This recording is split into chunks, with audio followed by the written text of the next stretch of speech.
Улсын их хурлын хэвлэл мэдээлэл олон нийтэд харилцах хэлтсээс бэлтгэн хүргэдэг Улсын их хурлын цаг нэвтрүүлэг эхэлж байна. Энэ удаагийн дугаараар 2018 оны 6 дугаар сарын 4-өөс 8-ны өдрүүдэд буюу өнгөрөгч 7 хоногт парламентэд өрнөсөн үйл явдлыг тоомлон хүргэж байна. Үзэгч та анхаарлаа хандуулна уу? Монгол Улсын их хурлын дараагийн Мэй гомбын энх болоо энэ сарын 4-өөс 6-ны өдрүүдэд Оросын холбооны улсын Москва хотноо парламентаризмын хөгжил олон улсын чуулга уулзалтанд оролцлоо.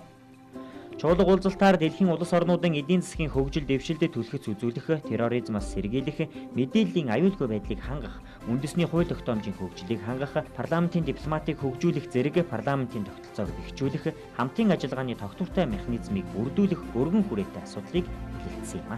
Улсын их хурлын дарга энх болоо энэхүү олон улсын чуулга уулзалтын нээлтэнд хэлсэн үгэндээ энэхүү чуулга уулзалт орон орны парламентчид уулзан золгож, харилцан санал бодлоон солилцож, туршлагаан хуваалцаж, дэлхийн нийтийн тулгамдсан асуудлаар зөвшөлдсөх, хамтын ажиллагааны шин чиглэл, арга замыг томьёолох маш сайхан боломжийг та бидэнд олгож байна. Монгол ардын холыг ойртуулж, хоёрыг уулзуулах гэсэн сайхан хэллэг байгаа.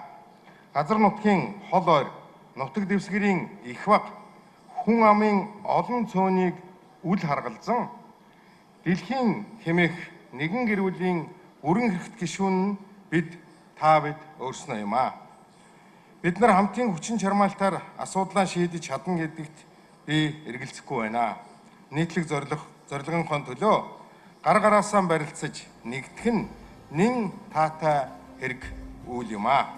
Улсын их хурлын даргаыг дагалдан Улсын их хурлын гишүүн Хууль зүйн байнгын хорооны дарга Арднаас эд Улсын их хурлын гишүүн Бат Зандан Тэмүүлэн нар ажиллалаа. За миний хувьд одоо бүс нутгийн аюулгүй байдлыг хангахад одоо бэхжүүлэхэд одоо парламентын оролцоог хэрхэн хангах гэдэг нь салбар болон долоо сууж. За тухайн энэ аюулгүй байдалтай холбогдуулж, за парламентын оролцоог хэрхэн нэмэгдүүлэх, за эрх зүйн орчин бүрдүүлэхэд бас тулгамж байгаа шаардлагатай байгаа асуудлууд юу байна. За эргээд бол бас энэ хуралдаанаас гарах тунхаг хвчигт одоо тусах бас саналууд бас тодорхой хэлж болов гэж оролцлоо. Москва хотноо болсон энэ чуулга уулзалт нь дэлхийн улс орнуудын өмнө тулгамдж байгаа чухал асуудлуудыг хөндөж ярьж байна. Тухайлбал терроризмын аюул, мөнгө угаах болон офшортой тэмцэх бодлогыг дэлхийн улс орнууд хамтдаа гаргах тухай. Мөн аж үйлдвэрийн 4-р хувьсгалын хүрээнд шаардлагатай байгаа хууль эрх зүйн орчныг хэрхэн хамтдаа бүрдүүлэх асуудлуудыг ярилцж байна. 4 дугаар сарын 4-ний өдөр Монгол Улсын их хурлын дарга энх болоо тэргүүтээ төлөөлөгчдийг Оросын холбооны улсын холбооны хурлын төрийн думын дарга Вячеслав Володин төрийн думын байранд хүлээн авч уулзлаа. Уулзалтын үеэр парламент хоорондын хамтын ажиллагааг цаашид идэвхжүүлэх, худалдаа эдийн засгийн хамтын ажиллагааны хэмжээ, далайц, үр нөлөөг дээшлүүлэх асуудлыг хөндөж ярилцлаа. Улсын их хурлын дарга энх болоод Оросын холбооны улсын ерөнхийлөгчийн зөвлөх левитийн бараалхлаа. Улсын их хурлын дарга энх болоод бүхэлдээ манай хоёр орны харилцаа амжилттай хөгжиж байгааг онцлоод төмөр зам, хөдөө аж ахуйн мал эмнэлэг, автозам, бүтээгдэхүүний экспорт зэрэг салбарын хамтын ажиллагааг идэвхжүүлэх асуудлыг хөндөж ярилцлаа. Хууль тогтоох засаглалын нийгэмд болон дэлхийд дахины эдийн засаг улс төрийн амьдралд гүйцэтгэх үүрэг, аюулгүй байдлыг хангах, парламент хоорондын олон талдах хамтын ажиллагаа, харилцан ойлголцолтыг бэхжүүлж, тэргүүн туршилгаан харилцан солилцох, парламентын дипломатыг хөгжүүлэх зэрэг олон талт асуудлаар 2 өдөр чуулсан энэхүү чуулганаас хамтарсан тунхаглал гарснараа ач холбогдолтой боллоо. Тэгээ улс орнуудын эдийн засгийн хөгжил болоод энэ эдийн засгийг яаж хөгжүүлэх, үргэлжлүүлэх вэ? Өнөөдөр түүн цаад болж байгаа олон төлөвлөсөн асуудлын тухай ярьж байна. Монгол улсын тухайд ч гэсэн бас энэ асуудлуудаар бол байр сууриа бас илэрхийллээ. Ялангуяа бидний хувьд тулгардаг эдийн засгт өнөөдөр яг Монголын нийгэм тулгамдаад байгаа энэ офшор бүсийн асуудал, мөнгө угаах асуудал, эдийн засгийг аж үйлдвэрийг хөгжүүлэх асуудлыг олон зүйл дээр бол олон орны парламентын бас зовлон бол бас байд юм байна. Улс орнуудын тухайд энэ дээр бол дэлхийн нийтээр хамтарч ажиллах ёстой гэдэг байр суурийг бол олон улсын парламентын гишүүд бол илэрхийлж байна. 4 дугаар сарын 5-ны өдөр Улсын их хурлын дарга энх болоо тэргүүтээ төлөөлөгчд Оросын холбооны улсын засгийн газрын тэргүүний орлогч Кардиевтэй Оросын холбооны улсын засгийн газрын ордонд уулзлаа. 2017 онд Монгол улсаас Оросын холбооны улсад 67.7 сая ам долларын бараа бүтээгдэхүүн экспортлж 1.2 тэрбум ам долларын импорт хийснээр гадаад худалдааны эргэлт 1.3 тэрбум ам долларт хүрснийг улсын хурлын дараа онцлоод цаашид төмөр замын тээврийн салбарын гэрээ хилэлцээр Монгол Орос хятадын эдийн засгийн коридор байгуулах хөтөлбөрийн төслүүдийг хэрэгжүүлэх нь чухал байгааг илэрхийлжээ. Оросын холбооны улсын хурлын холбооны зөвлөлийн орлогч дарга Евгений Бушмын холбооны зөвлөлийн байранд улсын хурлын дарга энх болдыг хүлээн авч уулзлаа. Улсын хурлын дарга энх болдоо сүүлийн 2 жилд хоёр орны харилцаа идэвхжиж бодит үр дүн гарч байгаад талархалтай байгаагаа хэлээд төмөр зам хөдөө аж ахуйн салбарыг онцгойлон дэмжих, бусад салбаруудад нэгэнт байгуулагдсан хөтөлбөрийг ажил хэрэг болгоход парламентын зүгээс анхаарна гэдэгт итгэж байна. Чуулга уулзалтын үеэр улсын хурлын дарга энх болдог Катар улсын зөвлөлдөх зөвлөлийн дарга Ахмед бин Абдулла бин Заид аль Махмудтай уулзлаа. Дэлхийд томд тооцогдох нэр хүндтэй Катарын хөрөнгө оруулалтын сангаас хөрөнгө оруулалт татаж, цахилгаан эрчим хүч, төмөр зам, зэс нүүрс боловсруулах үйлдвэрлэл, аялал жуулчлал зэрэг чиглэлээр хамтран ажиллах сонирхолтой байгаагаа их хурлын дарга илэрхийллээ. Москва хотноо болсон парламентаризмын хөгжил олон улсын чуулга уулзалтын үр дүнгийн талаар улсын хурлын даргыг дагалдан ажилласан улсын хурлын гишүүдийн төлөөлөл энхүү ярьж байна. Энэ олон улсын хурал парламентаризмыг хөгжүүлэх энэ хурлын маань гол давуу тал, онцлог, ач холбогдол гэдэг зүйл бол ерөнхийдөө энэ хууль тогтоогч нарын хамтын ажиллагааг бэхжүүлэх. За эргээд бол нийтлэг асуудлуудаар эдгээрийн бас улс оронд хийгдэж байгаа арга хэмжээ туршлагуудыг бол хоорондоо солилцох боломж олцсог бол бас бүрдүүлж өгч байгаа. За нөгөө талаас эргээд энэ салбар хуралдаанууд дээр салбарын бас эрдэмтэд судлаачидтай самтарч оролцож тухайн дээр гацч хийлүүдийг зөв байдлаар эрхэн эрх зүйн орчин талаас нь бүрдүүлэхэд бол анхаарах чиглэсэн ийм зөвлөмж заавруудыг бол бас бид хүмүүс хоорондоо ярьж хөөрч ингээд бол энэ хүрээнд тодорхой мэдээлэл бас дэвшлүүлж нэмэгдүүлсэн ийм үр дүнтэй боллоо гэж харж байгаа. Ийхүү улсын хурлын дарга энх болдод тэргүүтээ төлөөлөгчд Оросын холбооны улсын Москва хотноо болсон парламентаризмын хөгжил олон улсын чуулга уулзалтанд амжилттай оролцоод их орондоо ирлээ. Улсын хурлын гишүүн элдэг очир төрийн болон орон нутгийн өмчийн хөрөнгөөр бараа ажил үйлчилгээ худалдан авах тухай хуульд нэмэлт өөрчлөлт оруулах тухай хуулийн төслийг баасан гарагт улсын хурлын дарга энх болдод өргөн байлаа. Одоогийн хуульд хамгийн бага зарцуулах үнэтэй тендерийг хамгийн сайн үнэлэгдсэн тендер гэж үзнэ гэж заасантай холбоотойгоор тендерт ялсан этгээд чанар муутай, насгүй гүйцэтгэлийг хүлээлгэн өгч байна. Иймд чанар гэсэн ойлголтыг тендер үнэлэх гол шалгуур болгохыг төсөлд зоржээ. Тендер шалгаруулалт нь танил талаа харсан, давуу эрх олгосон, хаалттай байдлаар шийдэгддэг гэсэн сөрөг хандлагыг нийгэмд төрүүлсээр ирсэн. Үүнийг шийдвэрлэх зорилгоор худалдан авах ажиллагааны цахим системийг нэвтрүүлэх зохицуулалтуудыг нэмэхээр төсөлд тусгасан байна. Олон улсын валютын сангийн удирдах захирлын орлогч Мацухира Пурусава, олон улсын валютын сангийн Монгол дахь суурин төлөөлөгч Нээл Сакер нарыг улсын хурлын дарга энх болд хүлээн авч уулзлаа.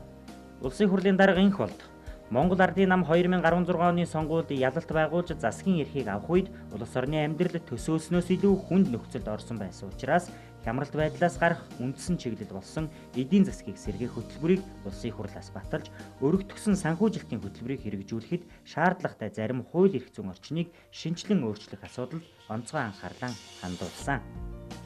Эдгээр өөрчлөлтүүдийн зарим нь сөрөг хүчин нийгмийн зүгээс хүчтэй эсэргүүцэл шүүмжлэлтэй тулгарч байсан ч бид нэг намын юм уу ерөнхийлөгчийн сонгуул гэх мэт ойрын эрх ашигаас улс орны ирээдүйн эрх ашигыг чухалчилсан. Хөтөлбөрийн үр дүнд 2018 оны эхний 4 сарын байдлаар эдийн засгийн өсөлт 6.1% хүрлээ. Үүнд уул уурхайн үнийн өсөлт биш бодит салбарын үйлдвэрлэл үйлчилгээний өсөлт илүү жин дарж байна гэлээ. Ноён Мицухира Пурусава олон улсын валютын сангийн хөтөлбөр хэрэгжснээс хойших богино хугацаанд тодорхой үр дүн гарч байгаад баяртай байгаагаа илэрхийлээд энэ ажилд Монгол улсын парламентын тэргүүн таны хувь хүний хүчин чармаалт манлайлал чухал нөлөөтэй байсан. Та цаашдаа ч энэ чухал ажилд онцгой анхаарна гэдэгт итгэж байна гэлээ.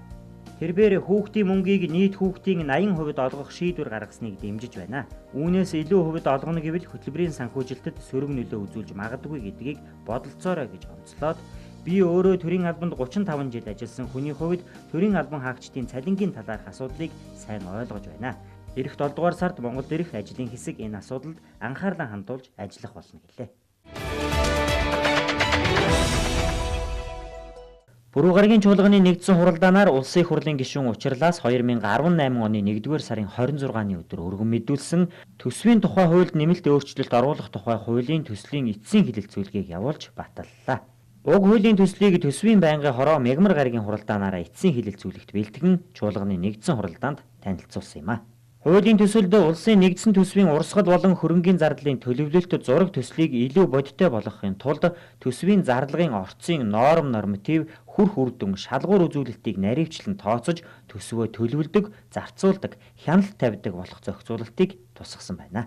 Төсвийн зарлага нь урсгал болон хөрөнгийн зардал эргэн төлөх төлөвлөрийг ассан цэвэр зээлийн хэлбэрээр хүргэнэ гэж өөрчлөлт найруулахаар шийдвэрлсэн гэж байна. Тэгэхээр зэрэг зарлага нь ийм бүрдэлтэй байдаг юм байж орлого ер нь одоо ямар бүрдэлтэй байдаг юм болоо. Төсвийн орлого хуулиар тогтоосон их усруудаас бүрдэж байгаа. Татварын болон татварын бус орлого. Тэгээд зээл тусламжийн дүнгээс одоо татварын орлого улсын төсөв бүрдэж байгаа. За энэ улсын төсөв дотор татварын болон татварын бус орлого дотор бол тэр уул уурхай салбараас орж ирж байгаа орлогууд мөн одоо хойшлогдсон байдаг. Тэгэхээр хуулиа чанд мөрдөж ажиллавал одоо энэ орлогын болон зарлагын хяналт бол одоо хуулийн хүрээнд үр дүнтэй явагдах бололцоотой юм байгаа юм. Стандарт нормативыг баримтлах ийм одоо хуулийн өөрчлөлт орж байгаа. За энэ бол зөв зүйтэй. Өнөөдөр яг одоо стандарт норматив нь одоо бүрэн тогтоодсон ийм одоо салбарууд гэдэг юм уу одоо байна уу? За норматив нь шинжлэгдсэн одоо бэлэн болцсон одоо юм зэгцэрсэн салбар өнөөдөр байна уу гэвэл өнөөдөр тийм салбар хараахан байхгүй хаа. Тий байхгүй бах. За ер нь бол одоо бүх норматив шинжил өнөөгийн орчин нөхцөл тохируул гэдэг үүрэг чиглэлүүдийг бол тодорхой салбаруудад одоо өгөгдөж байгаа. За энэ хууль батлагдсанаар бол улсын төсвийн бас үндэслэл одоо сайжрах батлагдсан нормативд үндэслэж төлөвлөдөг байх энэ чиглэлд одоо томоохон одоо ийм бас ахис дэвшил гарах болов гэсэн ийм одоо хүлээлт байна. За хоёр дахь нь гол хүлээлт бол энэ одоо салбарууд энэ нормативаа бас нэлээд зэгслээд авах ажлыг хийх байх гэсэн ийм одоо эерэг хүлээлт байгаа. Хуулийн гол агуулга хийгээд ач холбогдлын талаар төсөл санаачлагч инхүү ярьж байна. Өнгөрсөн оны төсөв суусан хөрөнгө оруулалтын ажлууд одоо бас хийгдэхэд маш их асуудал үүсэж байгаа. Ямар асуудал вэ гэхээр зураг төсөвгөө төсөвт суудсан сургууль цэцэрлэгүүд их байна. Тэгээ үүнтэй холбогдуулаад зураг төсөвгөө стандарт нормативыг барихгүйгээр төсөв суулгаснаас болоод хөрөнгө оруулалтын ажлууд гацх тохиолдлууд гардаг. Мөн маш бага цалинтай данхар бүтцтэйгээр төрийн алба ажиллаж байгаа бол өөрөө нормативыг баримталтуудтай холбоотой. Жишээ нь 100 хүнтэй одоо байгууллагад ямар одоо хэмжээний байр хэрэгтэй. За одоо тэр болгоомж бүгдээрээ нормтой байгаа шүү дээ. Тэгэхээр энэ норматив стандартыг төсвийн тухай хуулинд байхгүйгээс болоод ерөөсөө цалин хөлсөн дээр ч энэ асуудал үүсэж байгаа, орон тооны дээр ч асуудал үүсэж байгаа, хөрөнгө оруулалт дээр ч стандарт үүсэж байгаа. Тэгэхээр хөрөнгө оруулалтын дээр бол стандартаа барина. Манай улс бол MNS гэдэг стандартыг мөрдүүлдэг. Энэ стандартыг бол сангийн яам бусад холбогдох төрийн захиргааны төв байгууллагатай хамтраад стандартаа бол MNS гэдэг тусдаа стандарт гаргаад мөрдүүлээд явдаг. Тэгээ энэ стандартуудаа бид шинжлэх ажлууд одоо эхлэх ёстой. За мөн одоо үлгэрчилсэн нэгжийн нормууд гарч эхэлнэ. За орон тоон дээр бол норматив бий болж эхэлнэ. Үргэлжлүүлэн хууль хэрэгжүүлэх арга хэмжээний тухай улсын хурлын тогтоолын төслийг хэлэлцлээ. Төсвийн тухай хуульд нэмэлт өөрчлөлт оруулах тухай хуулийн төсөл батлагдсантай холбогдуулан хууль хэрэгжүүлэх арга хэмжээний тухай улсын хурлын тогтоолын төслийг мөн Пүрэв гарагийн чуулганы хуралдаанаар хэлэлцэж баталсан юм а.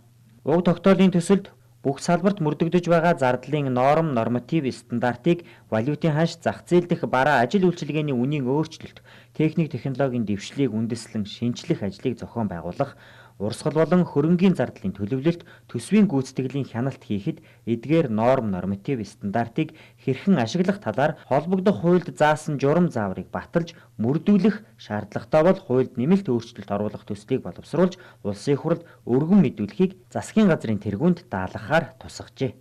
Төсвийн тухай хуульд нэмэлт өөрчлөлт оруулах тухай хууль болон хууль хэрэгжүүлэх арга хэмжээний тухай тогтоолын төслийг баталснаар Монгол улсад тулгамдсан асуудал болсон татвар төлөгчдөөс төвлөрүүлсэн хөрөнгийг хууль бусаар хяналтгүй дураараа зарцуулдаг байдлыг таслан зогсоох эрх зүйн орчныг улсын хурл шийдвэрлэж байна гэдгийг төсөл санаачлагч улсын хурлын гишүүн учрал тэмдэглэн хэллээ. Гол нь одоо хуулиа хэрэгжүүлэх ажил байгаа учраас дараа жилийн төсвийг батлахад нормативтэй, зураг төсөвтэй, хөрөнгө оруулалтууд бол бүгдээрээ стандарттай норматив буюу одоо орон тоог хүртэл бол тодорхой нормативыг барьж баталдаг хэлбэр рүү шилжих нь бол маш зөв байна. Тийм учраас үлгэржилсэн норм, нэгжийн нормо, стандартуудыгаас дагаж мөрдөж цаашдаа ажиллах юм бол өнөөдөр бас одоо хүлээгдээд байгаа олон хөрөнгө оруулалтын ажлууд бас урагшлах юм бололцоо бүрдэж байгаа гэдгийг бас та бүхэндээ хэлмээр байна. За хамгийн гол нь одоо цаашдаа ингээд нэг норматив стандартыг батлаад ингээд орхих биш. Хамгийн гол нь энэ улсын төсвөөс хийж байгаа хөрөнгө оруулалтуудын үр ашиг тэр тусмаа энэ салбараар нь бид нараас энэ стандартыг гаргаж харах хэрэгтэй юм байна. Одоо хамгийн гол нь энэ эрүүл мэндийн салбар, боловсролын салбарын өнөөдрийн чанар хүртээмжийн асуудал бол бас ард иргэдийн сэтгэл санаанд нийцсэн юм хэмжээнд байхгүй байна. Ер нь бол Монгол улс ч одоо 330 сумтай. Тэгээд хүн ам нь 1000 хүрэхгүй хүн амтай энэ сум дээр байж байгаа эмнэлэг сургуулийн хүүхдүүдийн ачаал, дотор байрны ачаал 6000 одоо хүн амтай сургууль эмнэлгийн ачаал бол өдөр шинжиг ялгаатай байдаг.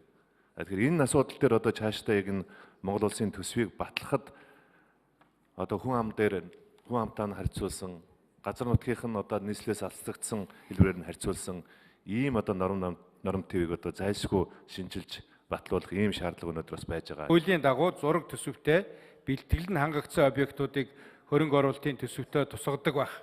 Энэ одоо зарчмын хатуу мөрдөх учиртай нэгдүгээр. Хоёрдугаар зураг төсөв боловсруулж байгаа стандарт шаардлага өнөөгийн нөхцөл тохируулж оновчтой зөв сонгож одоо баталгаажуулж авах хэрэг зайлшгүй шаардлага үүснэ.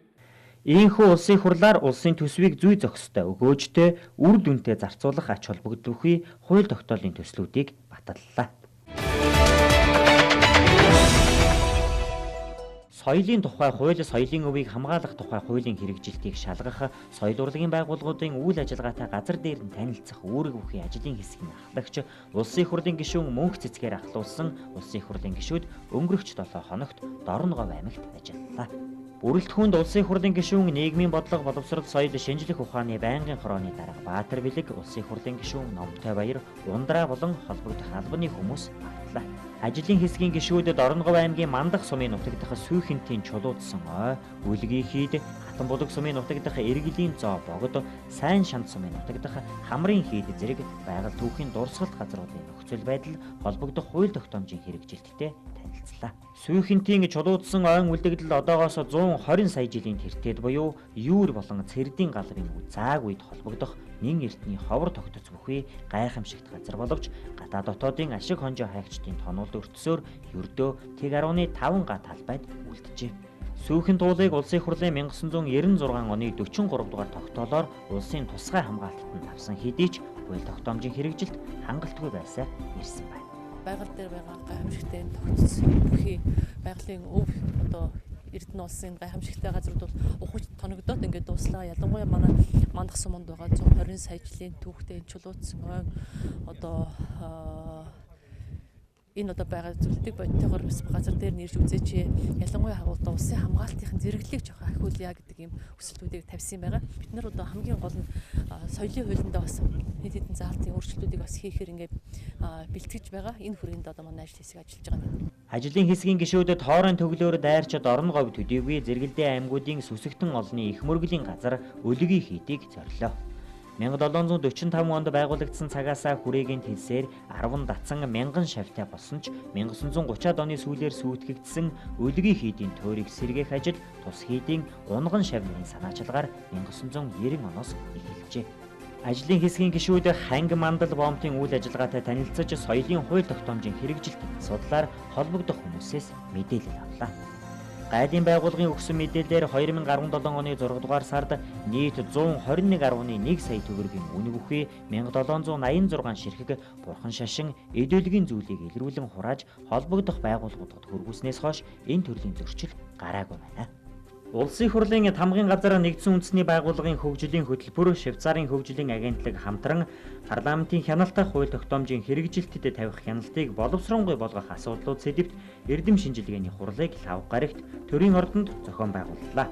Улсын хурлаас жил бүр шинэ хуулиуд төрж зарим хуулийг шинжилэн найруулж тэдгээрийг дагалдуулан холбогдох хууль тогтоомжуудад нэмэлт өөрчлөлт оруулж байдаг. Зөвхөн 2017 оны намрын ээлжит чуулганы хугацаанд л гэхэд улсын хурлаас бие даасан 20 хууль, нэмэлт өөрчлөлт оруулах тухай 93 хууль, хилэлцээр батлах тухай 7 хууль, хууль хүчингүй болсонд тооцох тухай 5 хууль, улсын хурлын 55 тогтоолыг батлан гаргажээ.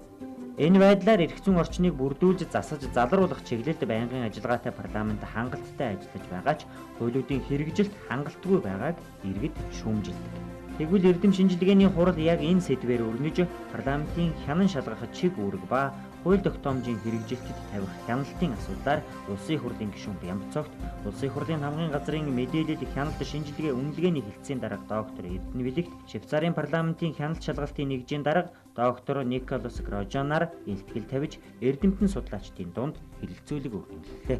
Одоо нийтдээ Монгол улсад 660 орчим хууль хүчин төгөлдөр үйлчилж байна. За хууль тогтоомжийг 2020 он хүртэл боловсронгуй болгох үндсэн чиглэлийг саяхан улсын хурлаас баталсан. За энэ үндсэн чиглэл тусснаар бид нар бол 270 орчим хуулийг улсын хурлаас батлах юм. За ингэхэд ерөнхийдөө ямар дүр зураг харагдаж байна вэ гэхээр 2020 он гэхэд Монгол улсад нийтдээ нэг 800 орчим хууль хүчин төгөлдөр үйлчлэх юм байна. За альва парламентод байдаг үндсэн хоёр чиг үүргийн нэг нь бол хууль тогтоох, нөгөөх нь бол гарсан баталсан хуулийн хэрэгжилт ямар байна вэ гэдгийг л хяндаг дүгндэг болж байна уу, болохгүй байна уу гэдгийг хяндаг ийм чиг үүрэг байдаг.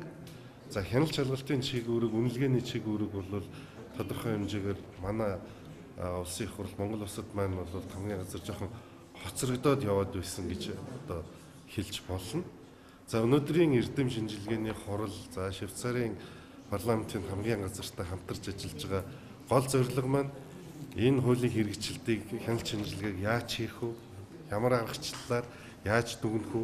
Болоод байна уу, болохгүй байна уу гэдгийг яаж гаргаж ирэх вэ гэдэгт л чиглэгдэж байгаа маань. Улсын хурлын гишүүн Бямбцогт илтгэлдэн хууль тогтоомжийн тухай хууль 2015 оны 5 дугаар сарын 29-ний өдөр улсын хурлаар батлагдаж 2017 оны 1-р сарын 1-ний өдрөөс мөрдөгдөж эхэлснээр эргэлт гарч өөдрөг өөрчлөлтийг авчирсан болохыг онцоллоо. Хууль тогтоомжийн тухай хуулийг гаргахаас өмнө улсын хурлаар баталсан хууль тогтоомж нь тодорхой төлөвлөгөө тооцоо судалгаанд үндэслээгүй тухайн хуулийн хэрэгжилтийг хянах тогтолцоо дутуу байлгүй байсан.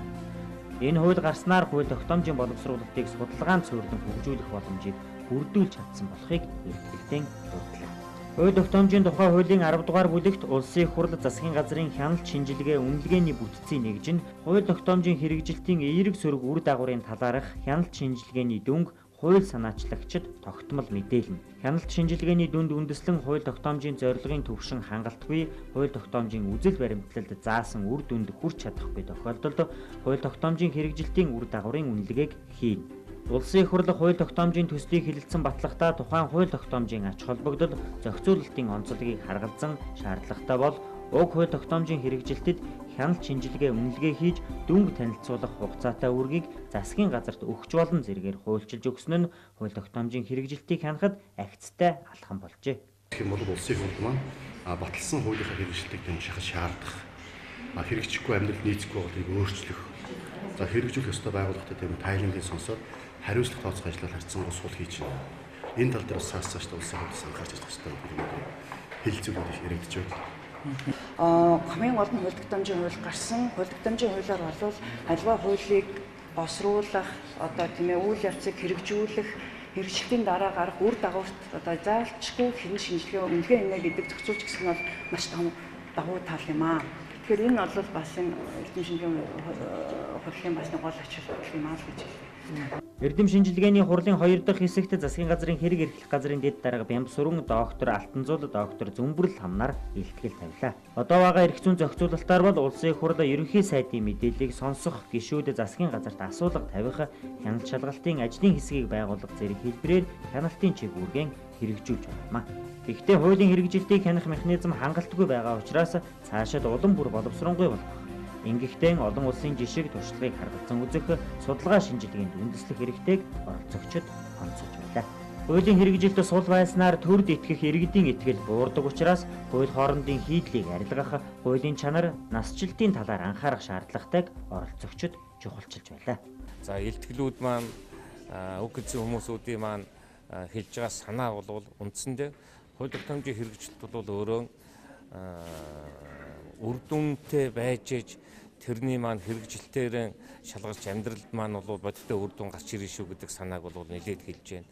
За парламент бол өөрөө хууль тогтоомжийн хэрэгжилтийг хийхдээ засгийн газрын үйл ажиллагаанд хяналт тавьж ижил энэ хууль тогтоомжийн үр дүнг бол гаргаж ирж үр дүнгийн одоо гаргана гэж ингэж хэлж байна.